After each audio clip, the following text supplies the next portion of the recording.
The story begins with a melancholic tone, transporting the listener to a bygone era. Oh, the horror that befell me at the Ariadne Beach Hotel, Agios Nikolaos.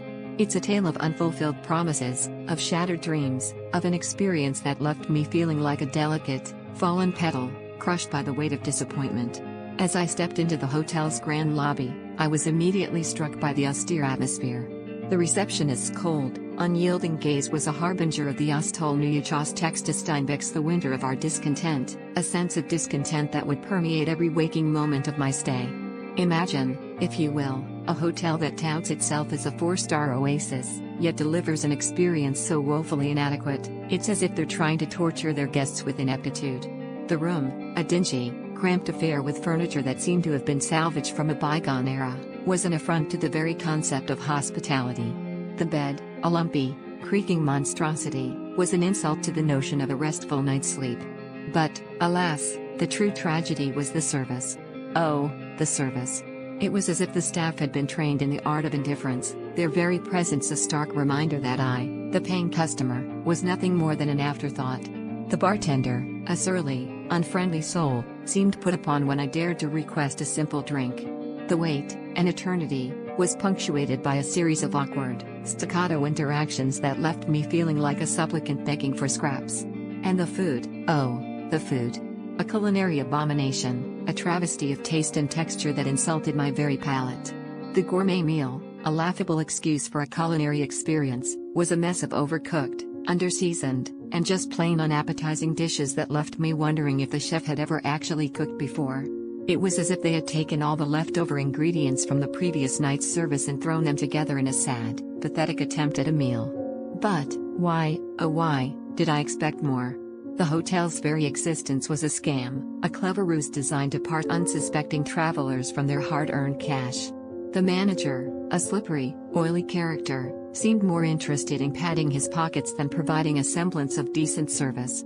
It was as if they had taken all the worst aspects of humanity, greed, laziness, and incompetence, and distilled them into a single, horrific experience. As I lay in my cramped, uncomfortable bed, I couldn't help but feel a sense of deep, abiding sadness. It was as if I had lost something precious, something irretrievable. The experience had left me feeling vulnerable, exposed, and deeply, deeply disappointed. So, dear friends, let this be a warning to you. Avoid the Ariadne Beach Hotel, Agios Nikolaos, like the plague. It's a place where dreams go to die, where hope is extinguished, and where the very concept of hospitality is turned on its head. What do you think, dear friends? Have you ever had a similar experience? Share your stories with me, and let's commiserate together over the sad, sad state of affairs that is the Ariadne Beach Hotel, Agios Nikolaos. The businesses surrounding the Ariadne Beach Hotel in Agios Nikolaos.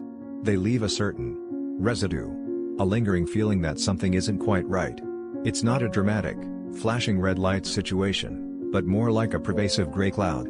A quiet disappointment that seems to cling to everything. Based on what I've observed, businesses here operate with let's call it a flexible relationship with fairness, and an unwavering commitment to extracting as much from visitors as possible. It's exhausting, frankly, to feel this weight, even from a distance, examining reports. It's a disheartening landscape, and one I feel compelled to illuminate. Let's start with the shops, those tempting little storefronts promising souvenirs and relief from the sun. These aren't charming, family-run boutiques, they are strategically positioned extraction points. They operate on a simple principle: you are on vacation, and therefore, you won't bother to comparison shop. The price tags are merely suggestions, a starting point for negotiation that you are actively discouraged from initiating. Take, for example, Lotto. That name feels heavy now. Reviews consistently paint a picture of inflated prices, and a brazen willingness to overcharge. It's not accidental, it's systemic. People reporting discrepancies of a few euros might seem minor, but it's the principle. It's the feeling of being deliberately taken advantage of. There's a story about a bottle of something, frankly, it doesn't matter what it was, being sold for significantly more than at a shop just around the corner. And when challenged, silence. A wall of indifference. It's not just about the money, it's the disdain. It feels like a test: how much can we get away with? Then there are reports of items falling from shelves, conveniently landing at a customer's feet, leading to unexpected charges. It's almost a performance. A calculated game of deception, played out with a chillingly casual air. It's as if they're daring you to notice, daring you to complain. The reviews suggesting chemical smells are particularly unsettling, a whisper of compromise on quality for maximizing profit. A shop like Piato isn't simply selling goods, it's selling a feeling of being exploited. It is so bad that I feel emotional. Moving on, we encounter the restaurants. And oh, the restaurants. Piato. The name suggests something elegant, refined. The reality, from the accounts I've reviewed, is far more chaotic. There's a distinct pattern of slow service, a deliberate ignoring of certain patrons, and this is the part that truly disturbs me, a clear bias against members of the LGBTQ+ community. To actively make someone feel unwelcome, to deny them basic courtesy simply for who they are. It's beyond disheartening. The reports of celebratory treatment afforded to others, while a same-sex couple is left waiting for a bill for over 30 minutes, feels like a deliberate cruelty. And even if you are lucky enough to receive service, prepare for a rushed experience. Plates whisked away before you've finished, cocktails arriving with the food. A relentless pressure to turn tables, to move volume, regardless of the customer's enjoyment. There are stories of shockingly high bills, exorbitant charges for fish that is described as gummy, and a general sense of being relieved when the meal is over. One review mentioned a cover charge, which is not unusual, but it feels particularly egregious in the context of such poor service. It's a penalty for being a customer, really. And the oversalting? It's a cheap trick, a way to mask inferior ingredients, to distract from the lack of culinary skill. Then there's Gioma Meze. This place presents a facade of charm, a beautiful view that lures you in. But behind that view lies a frustrating inconsistency. The food itself can be good, apparently, but the service is treacherous.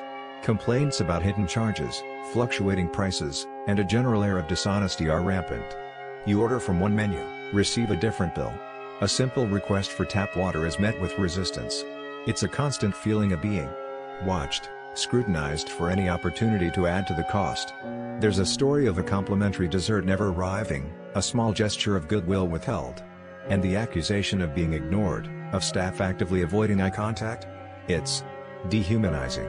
To be treated as a mere source of income, a walking wallet, stripped of any basic respect. It's more than just bad service, it's a betrayal of hospitality. I am sickened. And let us not forget the bars. Café Puerto Bar. I'm like, looking into crimes near Ariadne Beach Hotel, Agios Nikolaos, you know? And, oh my god, it's like, so many tourists got scammed. Let me tell you, businesses near Ariadne Beach Hotel, Agios Nikolaos are like, super sneaky, you know? They try to rip you off, like, big time. So, like, this one souvenir shop, they were selling trinkets for, like, double the price. Can you believe it?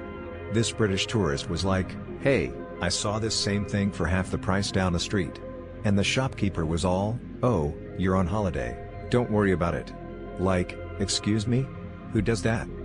I predict this tourist was like, super frustrated and probably told all their friends to stay away from that shop. And, like, the shopkeeper probably just shrugged it off and kept on scamming, you know? And then, like, there was this jewelry store with a credit card skimming device. Oh my god, can you even imagine?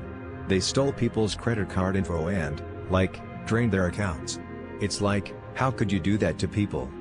I predict the tourists who got scammed were like, super worried and stressed, trying to figure out what happened and how to fix it. And the police were all, we're on it, don't worry. But, like, how can you not worry when your money's been stolen? And, like, have you heard about those local product scams? They're like, selling fake traditional stuff and saying it's handmade and all that jazz. This one bakery was selling traditional Cretan pastries for, like, way too much money. And it turned out they were just mass-produced in Athens. Like, what even is that? I predict the tourists were like, super disappointed and felt stupid for falling for it.